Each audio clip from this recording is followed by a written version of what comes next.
Welcome to Ole Walls House. It's me. It's your man. It's Ole Walls. And I'm back with you for episode 119 of Ole Walls House. Just want to start off by saying thank you to everybody. I appreciate the support. I appreciate the watches on YouTube, the watches on Spotify, the listens everywhere. So thank you guys so much. I appreciate all the support. Big thank you still to producer Kevy.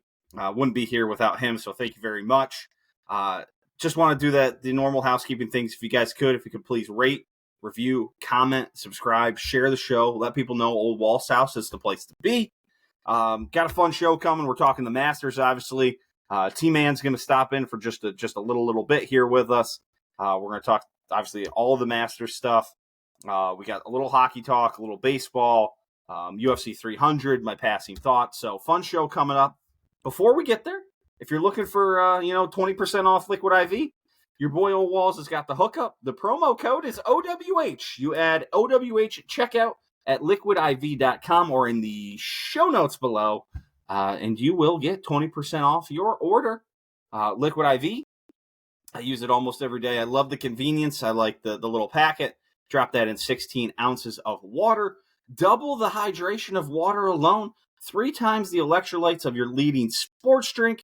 It's vegan, it's non-GMO, it's non-dairy, and hey, Liquid IV is interested in donating water to those who need it. They believe in equitable access to water and have donated close to 40 million gallons of water worldwide, so that's a cool thing. So if you're looking for 20% off, you go to liquidiv.com or the link in the show notes below. Promo code OWH, that's O for Ole, W for Walls, H for House. Promo code OWH, 20% off. All right, let's dive into the show. It's like it's not Bush. Crooked grin. Oh shit, we're recording. Tman's here, trying to insult me, saying I'm drinking corn cans, but I'm not. So Tman has given me a 10-minute time limit for himself here this evening. So Tman, let's go for it. Jump in. What do you got? Masters thoughts.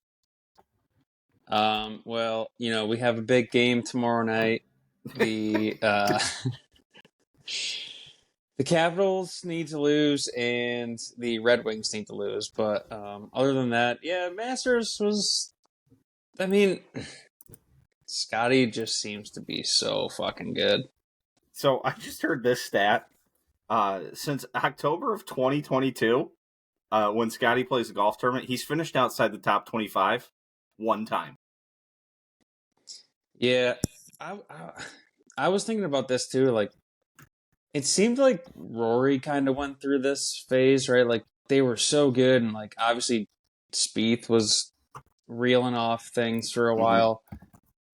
It just seems different. Like, it seems sustainable with Scotty. Yeah, like Rory, it just felt like he was hitting it to an inch, or he was like making a double, but he'd just make like 7 birdies to make up for it.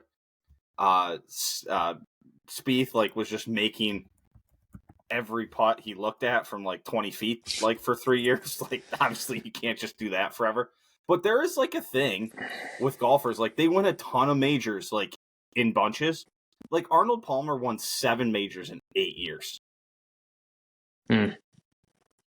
Like, it just kind of happened. So what when he won his first one in 1958, so he would have been, what's 58 minus 29? 29. He would have been 29, right?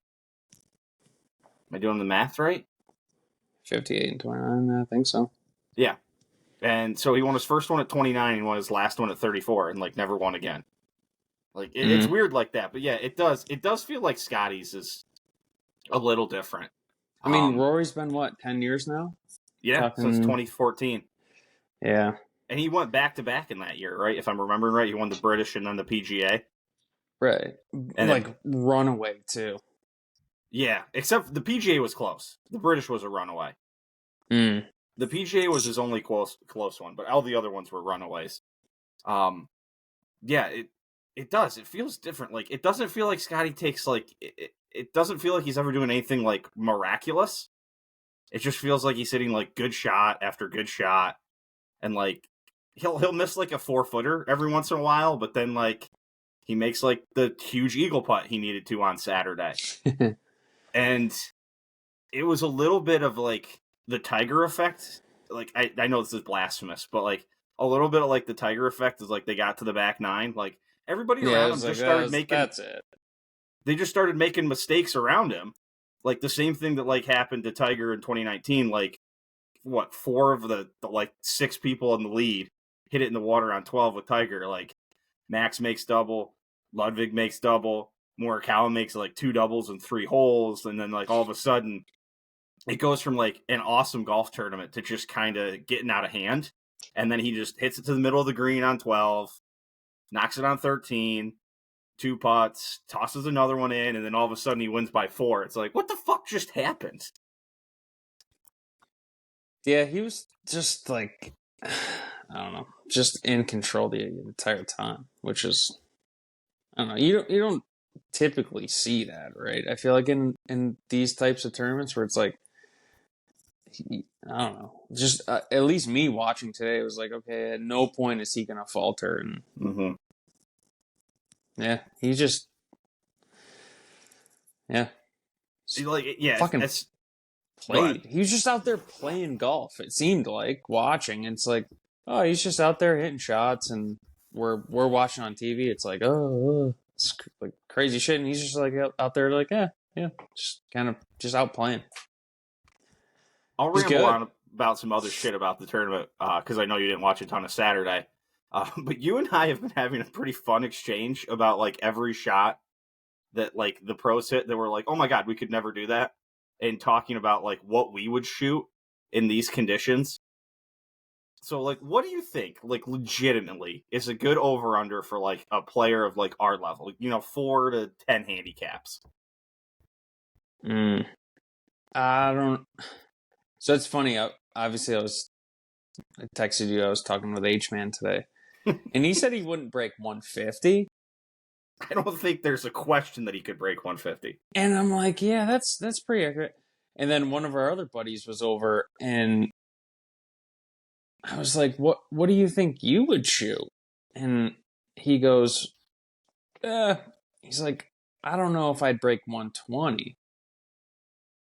And I'm like, kind of see what you shoot at the courses that we play, and it's like between 90 and 95. And I'm like, damn, I'm not sure. I'm not sure if that's your number, but I don't know. It's very tough to gauge because I feel like what they're playing at the speeds they're playing and the conditions they're playing is like not many people have probably ever seen that before. Yeah. I mean, I probably haven't. Definitely haven't. So I've played some I have courses no from idea. like 7,200 yards, but I think they were playing from like 76. There's Yeah, like I think it was like two 76, 77. What is it? The third hole is 350, but no other par 4 is under 440. Yeah, and I mean, I feel like the length is one thing, but also like just the speed of everything, like this, how like fast the greens are. Like we send a couple texts back and forth, like people hit good chips, so we thought, and it's like that thing chased by like 6 feet, and it's like, okay, if you even catch that thing a little less than they did, it's like, what do you have, 10, 12, 20 feet coming back? Like, I don't know. I'm not breaking 100. I think for sure. Like 120 divided by 18 is 6.6 strokes a hole. And like there are multiple holes out there that I've got 10 like is lurking in the bag quickly. In the thing that we talked about, I talked about this with Hunter. It's like if you haven't played like your own ball like 18 times, right? You don't understand how quickly it can add up. It gets away from you so fast. Right? Like you ying one left and it's like, oh shit, now I'm hitting 3. And then so I mean, people that haven't played like their own ball for an entire 18 holes, counting every single stroke, don't understand like how fast it adds up. Yeah, then you're standing in the middle of the fairway and you're like, fuck, I gotta get up and down. You're playing just like a regular course. You're like, I gotta get up and down from 170 for bogey. Yeah, and then next thing you know, you're walking off with like a quick 9 or something. But yeah, and then just thinking of like the holes like 3 with that fucked up green, like where they put the shelf, like they put that pin over on the shelf, and you have like, I don't know, like 5 yards either direction of the pin to land it. And if not, like, you're growing down like a slope that you either have to hit like a touchy chip shot or like hit the perfect Texas wedge back up the slope. Like 4 is a 240-yard par 3 that I'm just praying the second the ball leaves the club that it lands somewhere on fucking green stuff, because the bunkers are all fucking deep as shit. Oh, yeah. And one thing like I've thought of, like, so even just the course I play is like most days during the week, like pins are kind of like center-ish, front, back, whatever, center. And then the second that they decide to, if you're playing a tournament or something, they decide to like shove a pin, it makes it so much more difficult. And obviously, like, these guys are playing shoved pins every single time they go out. And if they like, don't, it's like open season, like just fire right at it. Do you remember the Hazeltine Ryder Cup? And like the big complaint was that they just shoved the pins in the middle, and like Phil and Sergio are out there shooting like 62, and everyone was bitching that they just made it so that the guys could hit it long and hit wedges in the middle of the green. And it's like, oh yeah, if these guys don't have pins shoved in corners, like they just fucking tear the shit apart. Yeah. I always think of, like, you talk about shoving pins, it's like just go 11 at Tawanda. Like if you put that pin in like the front or the middle, it's an easy hole. You like whack a 4-iron down there, you hit a wedge on. But if you shove that thing in the back, or if you shove it in the front left, like all of a sudden, like you hit a shot and you're like, shit, I have a 30-foot putt now. Or like, God forbid, you miss the green on the wrong side, and it's like, there is no chance in fuck I'm getting this up and down. Yeah, you missed the green short left, and you have to chip it over a knob, and it's like, oh, fuck, I'm fucked. It's like, and that green, that's nothing compared to like what's out there. So, yeah, I was thinking pretty hard. Like, there's no chance I'm breaking 100. Like 120 is seriously in play. 130, 140, like I don't know that that's like out of like fucking play. Yeah, I don't know. I mean, the thing is, like, yes, you could probably go out and make a couple like pars, like fine, you hit a couple good shots, but it's like the bad shots that bring so much like weird shit into play. Also, right? Like you hit a couple bad going ones, up 18, and it's like, oh my god, yeah. Yeah, you hit a couple bad ones. Like the fifth hole is like what, 540, and it's a par 4. Like I like hit like a little heel cut out there, and all of a sudden I've got 300, and then I fucking roll a 3-wood, and now I've got 250, and I got to get it up and down for par from 250 out. Yeah. So I'm gonna hit 3-wood again, and I'm gonna quick hook it into the woods. Oh god. Well, we're over your 10 minutes if you need to run there, partner. Yeah, I'll probably be heading, but all right. Yeah, thanks for having us on. It was just good Masters as always. Obviously, something to always look forward to, and watch probably as much Thursday and Friday as I did on the weekend at work, but but no, it's always fun to watch, and I don't know, just the exclusivity of it is just anytime they show anything at Augusta, it's like, oh, I gotta tune in. It's just, I don't know, it's just cool. Obviously, it's different than the other majors, and you know the course so well. Like we were talking, it's like I can just walk myself through the back 9, right? Yeah. Like I obviously can even walk myself through the front 9, which is wild. But like, yeah, the Tiger Woods video game was, but you just know the back 9 so well, and like we were texting too. It goes by so fast because it's like you're playing the course and you know exactly what's next and what's next, and but it's fun to watch. And obviously today I don't think it was as exciting as you could have hoped, but it was great till Scotty got to 11. Yeah, and that's what happens when you have. I mean, he just kind of just walked away with it. I wouldn't say run away with it, but he just kind of, it was his, and I don't know, he took it, and it's good. I think Scotty's a good guy, and obviously he's American, so we'll take that. Yeah, good day for the Americans on the leaderboard for the most part.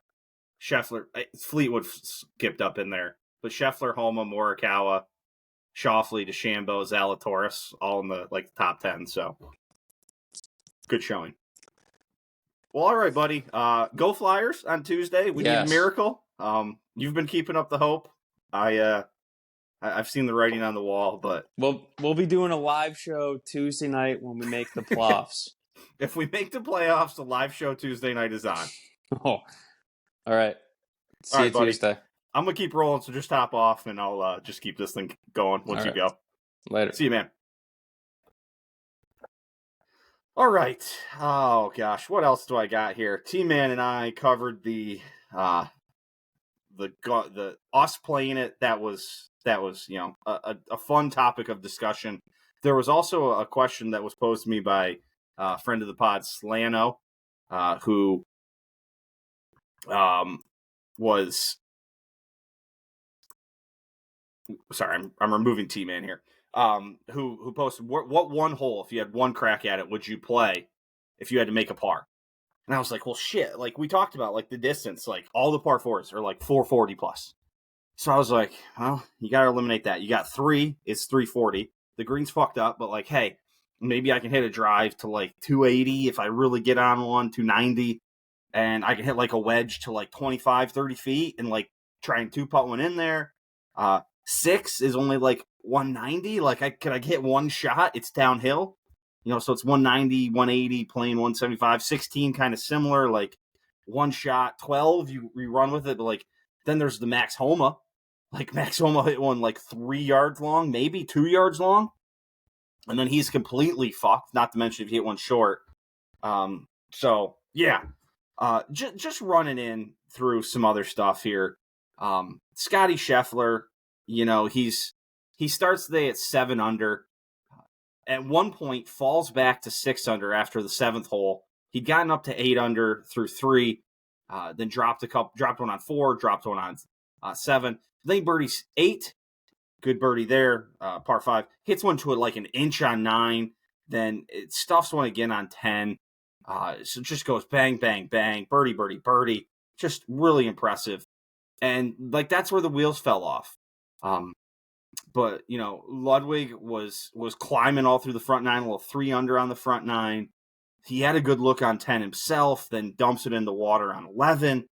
Max Homa, who went a long time, like 34 holes without a birdie in this tournament, finally gets one on 2, gives one back on 7, gets it right back, and he gets himself in it on 10, makes a good putt on 11 for par, and then, like we said, hits one just a little. Everyone kind of crumples around him. Morikawa makes double on both 9 and 11. Goes from tied with Scotty after the 8th hole to 5 back after the 11th. Just stunning stuff there. Tommy Fleetwood climbs his way back in. Starts today with a birdie, shoots a bogey-free 69, I believe. Yep, bogey-free 69. So, good stuff there. I mean, Ludwig's here to stay, man. That kid's a baller. I hate that I'm saying that as a guy who I know he's just going to torment us in the Ryder Cup for like 20 years, like legitimately 20 years, like the next 10 Ryder Cups. It's going to be 2044, and it's going to be like, oh, the veteran leadership of Ludwig Aberg has led the Europeans to their 77th straight win on European soil. Like, that's going to be the story, and it sucks. But he's so good. Max Homa, like, a grindy weekend for him. He didn't get it going. Made the double on 12 and dropped one more coming in, but, like, hung around tough. That was by far his best showing in a major. His 2 best showings in majors.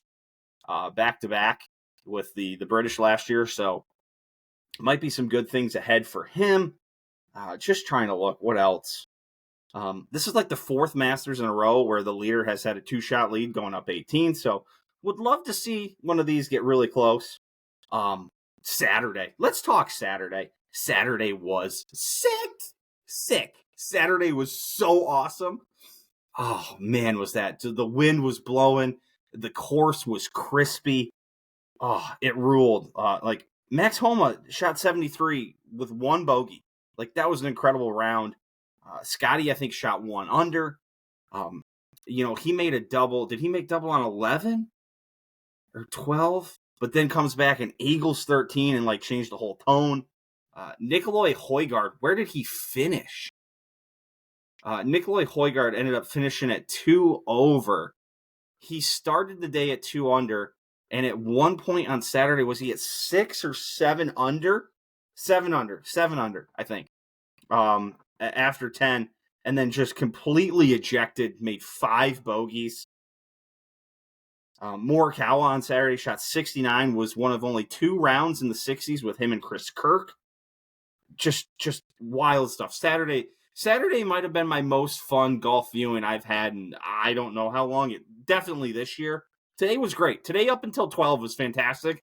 And then from like 12, when Scotty got the 12 on, it was just impressive to see how like great Scotty was. What else happened? Rahm and Brooks Koepka, total duds. Bryson DeChambeau gets out to a great round early and just doesn't really have it coming in. What did he ended up shooting one over today? Shot 65 in the first round. Was it 65, 66? And just kind of backed up a little bit the rest of the way. Some other questions. There's three names we got to throw out: Dustin Johnson, Jordan Spieth, Justin Thomas.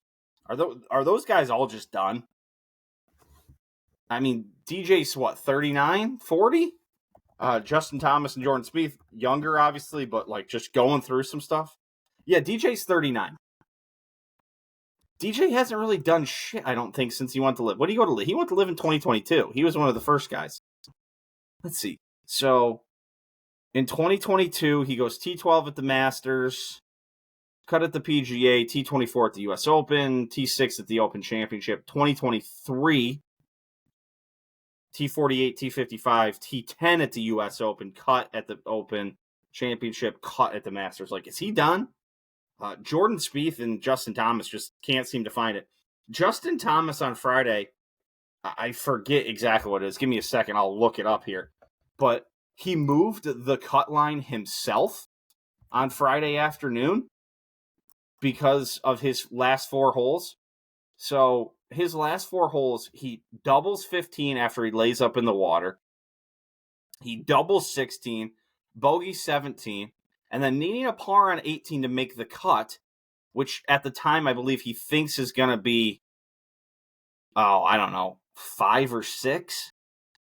He doubles it, moves the cut line to let Jon Rahm in, and just absolutely implodes to miss the cut.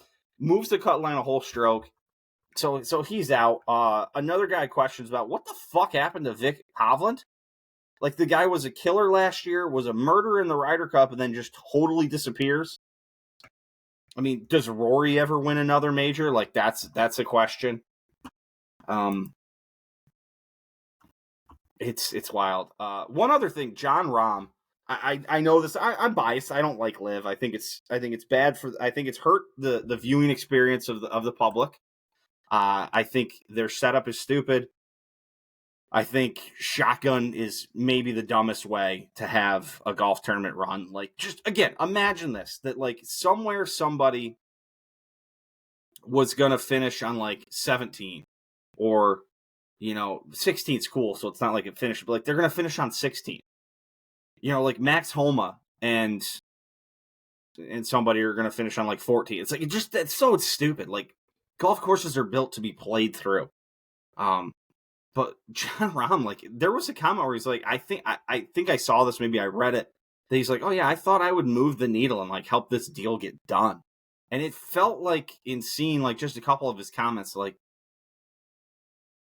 he wasn't like expressing regret, because he's like, no, it was the right decision for me and my family. And fuck, man, like I said, you put $600 million, or if it was like $300 like dollars and then $300 in equity, put that in front of me.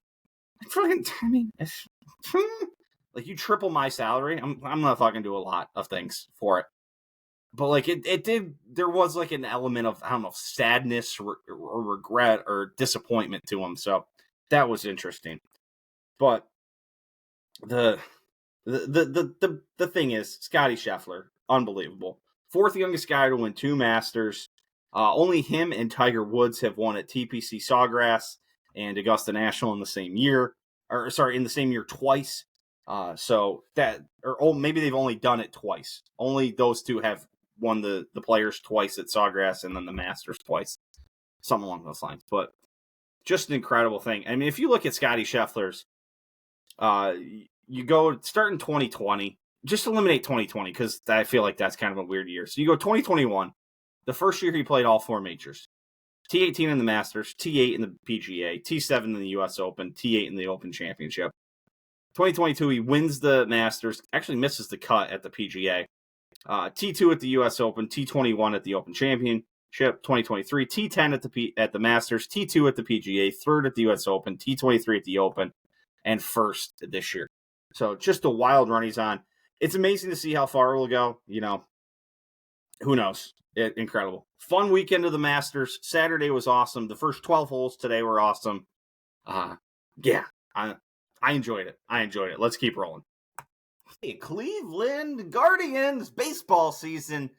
Off to a nice start for Cleveland. I don't know if we probably last week because of Ethan, I didn't do it extra Guardians, but the Guardians, they get a back-to-back sweeps. Or sorry, not back-to-back. They get a 2-1 series win out in Seattle, and then they sweep the Minnesota Twins in Minnesota. That was a good feeling. Wait a second. There were only 2 games. That's right. They got rained out on a game. So only 2 games, but both wins for Cleveland. Then they started a homestand. We're home all week. 2-1, 2 wins over the White Sox, including a walk-off on Wednesday night in the bottom of the 9th. Bo Naylor, nice hit to bring home the victory. They did drop the middle game there, but hey, series wins. That's what you're looking for in baseball. Then they brought a real team into town. They've been playing kind of, rough teams. The Athletics, the Mariners. The Twins are supposed to be better. The White Sox, I don't believe, are supposed to be that good. But the Yankees come to town. They lose a tough one. They get rained out on Friday of that as well and have to play a doubleheader Saturday. They lose a tough one in the early game 3-2 and then just get the shit kicked out of them in the second game 8-2. I believe the Yankees got up 8-0. I did not watch much of those games. It was Masters Saturday, so didn't catch a lot. But hey, good start, 9-5 to start the year. I'm recording Sunday morning here, so I can be locked into the Masters all day. And they do play the Yankees again today, 12:40 Central Time. It's big game. Want to pick up a game. Get out to double-digit wins. Not a ton of teams. Only 2 teams right now in the AL in double-digit wins. The Royals, who have snuck ahead of Cleveland in the AL Central, and then the Yankees, who are 12-3, and then only 3 over in the National League as well. So get a win today, get to double-digit wins, and be one of the first 6 teams. They're the only team at 9 wins currently. So be one of the first 6 or 7 teams to double digits, and you're going to lose series here and there, especially against the teams, but see if you can't get something good going. Then heading out to Boston tomorrow, Monday. They got an early one. It's a 10:10 start. I won't see that. I'm going to be deep at work at that time. But they got a 4-game stand out in Boston. Then they welcome the Athletics into Cleveland. Then Boston again to start the following week. So some games with Boston here coming up, and then a slot right there in the middle with the Athletics where there's hopefully some wins. Obviously, Shane Bieber goes down, Tommy John needed, but Cleveland been scoring some runs, which has been an issue. So a good start to the season so far. Hopefully we can keep it rolling, and more good things to come. Hopefully, after 9 losses in a row, the Flyers finally win a game. Yesterday, the Flyers finally beat the New Jersey Devils to end their 9-game losing streak, which dates back to March 24th, where they effectively eliminated themselves from the playoffs by just going on a historically bad run here. They're technically tied right now for the last wild card spots, but unfortunately, the 2 teams ahead of them have 1 extra game to play. The Capitals have 2 games to play, and the Red Wings have 2 games to play. The Capitals do face the Flyers on Tuesday night. The Red Wings play the Montreal Canadiens twice in the last 2 games here. Just an absolute shit team, even though they were able to beat the Flyers. Just a total, absolute meltdown. The Caps do have the Bruins on Monday night, and then the Flyers on Tuesday night. just devastating the way this Flyers team is going to miss the playoffs unless there's some absolute shenanigans and the Canadians figure out a way to beat the Red Wings twice, back to back, which does not feel likely. So it looks like the magic number to make the wild card standings would have been 90. 91. 91 would have gotten you in because that looks like if the Red Wings win 2 games, they'll get to 91. Flyers, most they can get to is 89 points. Again, in this 9-game losing streak, they lost to the Montreal Canadiens twice. They lost to the Blackhawks. They lost to the Blue Jackets, and they lost, not a terrible team, but the Sabres in there as well. If they could win 2 of those games, they would be at 91 points right now with the season on the line. If they could win 3 of those games, they would have been in. Just incredible. Absolutely incredible. I mean, 2 overtime losses in there as well. I mean, Rangers and Islanders. Islanders been playing really, really good hockey lately, but just an absolutely incredible meltdown. A team that was in the 3rd position in the Metropolitan Division for a long time this year. They're now 3 points back of that, so it's impossible for them to catch that. But crazy. I will say this, starting the year, there wasn't a lot of hope that there would be any sort of meaningful hockey coming down the stretch. It doesn't help that the Flyers just lost every single game, in the last, with 12 games to go. Oh, man. Heartbreaking. Now the Flyers are doing it to me. The Flyers are breaking my heart. So, all right. Well, there'll be one more Flyers update, barring an absolute, I think, miracle of all miracles. That will be the last Flyers update probably next week for the pod. So, all right, let's keep rolling. For some passing thoughts, let's toss in a little fight game into passing thoughts here today. UFC 300, fun show. I will admit I did go to bed at about 11:15, 11:30 after the Max Holloway fight and caught the next 2 fights, the last 2 fights this morning. So let's just walk through it real quick. See what I saw. Jiri Prochazka on the undercard. That was a fun fight. Him and Alexander Rakic. Aljamain Sterling, Kelvin Kattar. Not fun. Kind of boring. What else? Holly Holm and Kayla Harrison. Kayla Harrison is jacked. I believe that was her UFC debut, and she looked pretty good. Took it right to Holly Holm. In the main card, Bo Nickel goes into the second round for the first time in his career. He was not pleased with his performance. But still, I mean, a win's a win.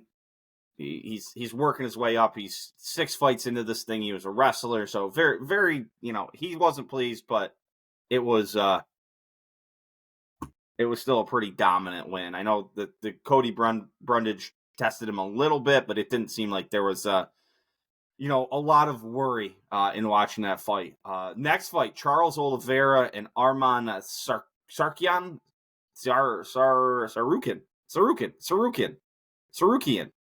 Arman Sarukian. I don't know. Maybe not. That was a fun fight.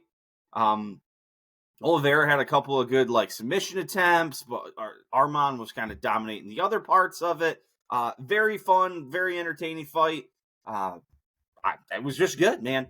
But it wasn't even the fight of the night, I don't think. It was the moment of the night.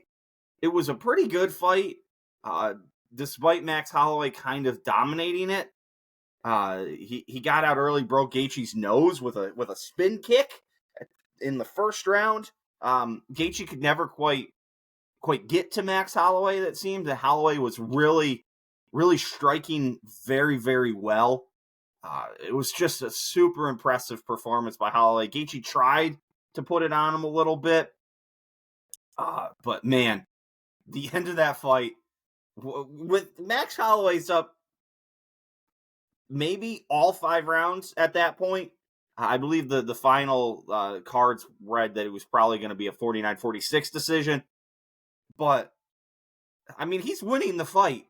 And he's giving Justin Gaethje in the middle of the ring. We're going to the middle. We're going to stand here. And they just start fucking throwing with like 11 seconds left. He should be running circles around the octagon. And he's like, no, let's go to the middle and let's bang. And it produces an unreal knockout with 1 second left. Like, it was just one of those things you're like, holy shit.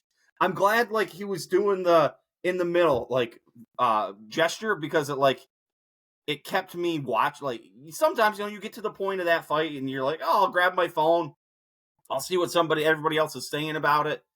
Nope, I stayed locked in. I was like, they're gonna do this, and oh, what a knockout. I mean, Gaethje was out, like just face first, face down, immediately out. Good Lord, what a punch.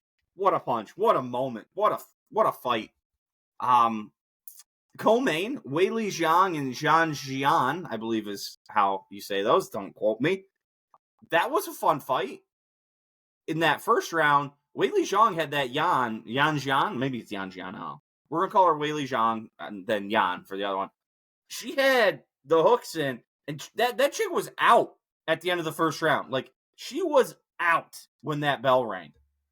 And she came back and made it a competitive fight in points. In probably the third and fourth round, it was impressive that she came back from that. Just wowza. She was out. She was literally out cold when the first round ended. Incredible. Then in the main event, Alex Pereira and Jamal Hill. Whew, Pereira's just got stones in his hands.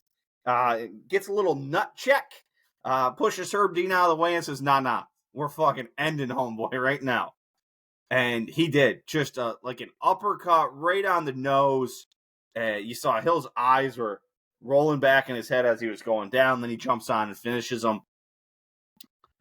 In the post-fight, Pereira was lobbying to be on the next UFC card. UFC 303 or 301 is in Brazil, I believe. And he wants to fight somebody on it. I think he wants to fight Tom Aspinall. Yeah, it's on May 4th. It's in 3 weeks. I mean, he didn't get, like, there was no beating. Like, there's no damage from the fight. So, incredible. Absolutely incredible. So, fun UFC. What else? What else do we got? Watched the Monday Night Raw after WrestleMania, usually a big show. We got Cody out there. They do the whole thing with Cody. The crowd, you deserve it, and whatever. Then The Rock comes out, and they have this weird thing where The Rock's asking about holding Cody's belt, and Cody wants to hold The Rock's, and then The Rock gives Cody something, and that wasn't really cleared up at all, and it didn't get cleared up on SmackDown either. Cody just, I don't know. It was odd. The whole thing was odd. I would like us to stop censoring the crowd when they're chanting and their swear words, or if the wrestlers say swear words. Like, come on. Hopefully when we go to Netflix, we can stop that business. I mean, it's 2024. I think people know that other people swear. Like, let's move on. Let's move on, please. A couple of food items. So last week we had a little brunch here in the Ole Walls house proper, and roommate came up with these croissant ham things, and so we had some leftover croissants.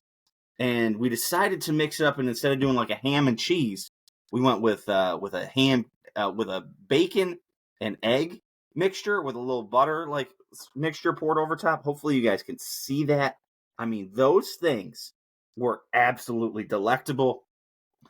Similar to a butter that you'd pour over like a slider, like you mix a little butter, there's a little Dijon, a smidge of honey, a little pepper, and a little onion powder. Just mix that up, and you kind of just wipe a little bit on the inside before you put on your egg and your bacon and your cheese. And then when you toss them in the oven, you just put a little drizzle on top. It just, delicioso. So good, man. So good.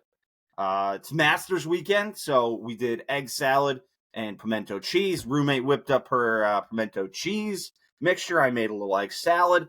Had some egg salad and pimento cheese sandwiches this weekend. Really still got some of that in there. Really looking forward to that for lunch here shortly. That's going to be nice. What else is going on? We had I had something. Oh, wrestling related. Bleacher Report revealed their top 50 greatest WWE superstars of all time.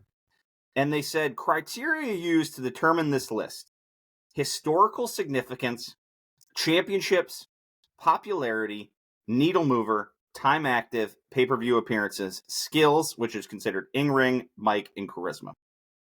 There's problems with this list, people. There are big problems with this list. They put Bret Hart number one.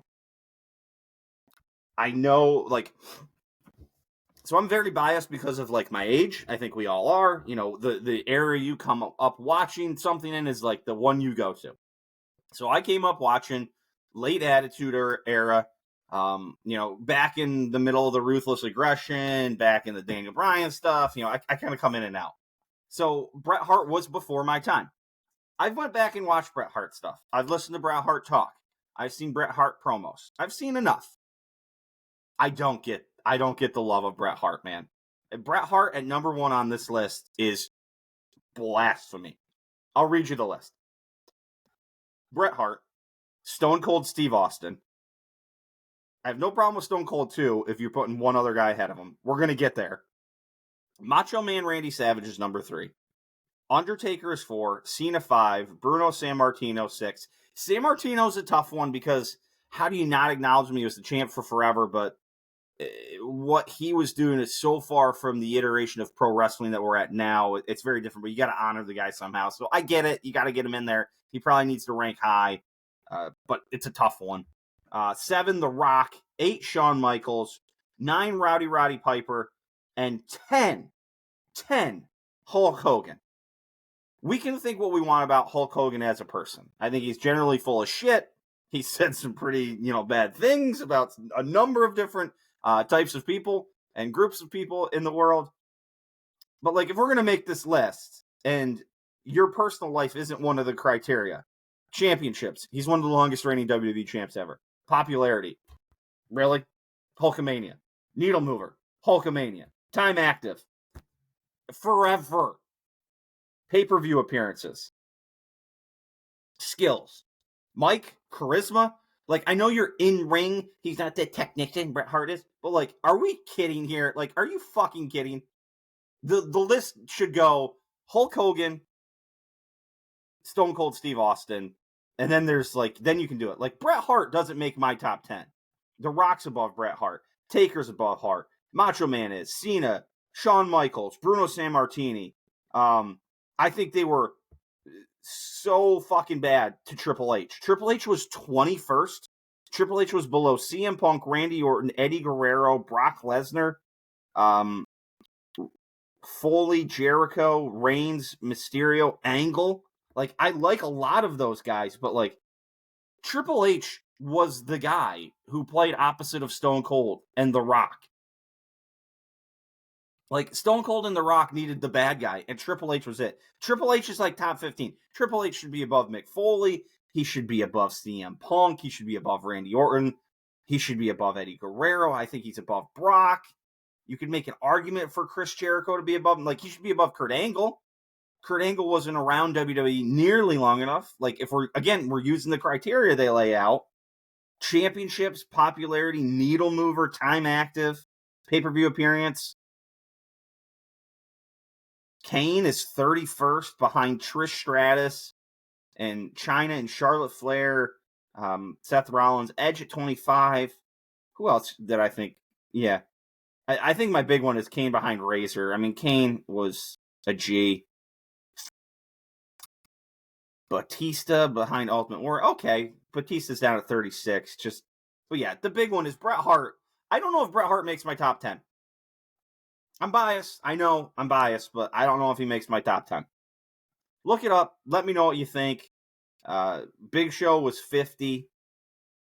Jeff Hardy, 43. Booker T, 33. I would say Jeff Hardy had a better WWE career than Booker T. Again, if this is just WWE. But the gist of it is the 1-2 has to be Hogan, Austin. And it's probably Hogan, Austin, Taker, Rock, like Cena is the top 5 in some sort of order. Hogan and Austin 1-2, and then you can kind of move Taker, Cena, The Rock around 3 through 5. I'm moving Triple H higher up that list. I like Shawn Michaels up that list. Yeah, I don't know. It's weird. Everyone's got their own thing, but I think that list was a debacle. What else do I have here? Oh, got out and played some golf. Third hole. So I've played a couple sim rounds over the winter, but third hole. Let's start just on the first hole. It's a beautiful day. I get out there. I get through the first hole. I hit an okay shot. It's an iron off the first tee. I hit it okay. It's catches the edge of the fairway. Not because it was a sort of a great shot or anything, just because I kind of missed my line and hit it shitty and it stayed in. The next shot, I hit a 9-iron. Good contact, but like face wide open. I missed the green like 15 yards right. I chip up. I miss a putt. I make bogey. Second hole, I block a drive. I have to punch something. I hit something kind of around the green. I chip up. I don't get up and down. I make bogey. Third hole, block a drive right, punch out. So now I've got like 80 yards. And maybe it was like 75, 80. That's a good number for me. It's like a half swing 54. It's like perfect. And man, I flushed it. Just absolutely flushed it. Just so pure. Hit it to like 3 feet. End up making the putt. Like, and in that moment, I was like, oh my God, do I love this so much. Like that feeling of just absolutely flushing a fucking shot is so good. I had a couple more. I hit an 8-iron into a par 3 that I hit really good. It came up just short, but that was really good. On a par 5 later in the day, I hit a driver and then just absolutely flushed a 4-iron to like 20 feet for eagle. 2 putted for birdie. 2 putt birdies are fun. I made 3 birdies in my first. I only played 16 holes that day. I made 3 birdies. It was wild. I came back the next time I played golf. It was not quite as good. I always say the first round out, you have no like conception of like, oh, I'm just happy to be out here. I'm just swinging. Then you start thinking, you're like, oh, I did this last time and I hit this good, and this is why I did. So that was starting to set in. The problem is I don't know when I'm going to get back on the golf course because I was at the simulator Wednesday night talking to a guy, and he's like, oh yeah, we play basketball at 6 a.m, Monday, Wednesday, Friday. I'm like, shit, I'm in. So I go and I show up and I'm playing, and for 15 minutes, I'm doing good. I haven't played basketball in a couple of years. I'm filling it up. I score some points. I score, I think, the majority of the points of the first game to 11 for our team. I'm feeling good about myself. I try this little step back, a little fadeaway, land on my left knee. That has been a problem in the past. I fucked it up real bad. Had a slight ACL tear about 4 years ago playing basketball. Pushing 5. And I felt like a little twinge, a little buckle. Started to walk it off, felt all right. Started running. Like 10 minutes later, I was just like sidestepping through the lane, and just something happened. So we're laid up. We're in trouble. So I'm taking this time to officially announce my retirement from the game of basketball. I've given it all I had, so I'm gonna take this time to step away from the game, spend a little more time with my family. All right, let's go wrap this thing up. Closing time, everybody. Big thank you to everybody who watches, who listens. Big thank you to producer Kevy, as always. I know I'm doing the edits, so I don't want to slander him with my terrible video editing. But thank you to him for getting us to video originally and keeping this thing going for us. Thanks to Tman for stopping in and chatting with us about the Masters quickly there. Back next week, we got another good golf tournament right there at RBC Heritage. That's an elevated signature designated event. I forget what we're on now. But we got that. The wrap up of the NHL season. We have MLB season getting rolling here. NBA playoffs are starting. I may check in on that, see what's going on. You'll always have my passing thoughts, and we'll try and do some fun stuff throughout the summer here. So a lot of good stuff coming. So until next week, peace.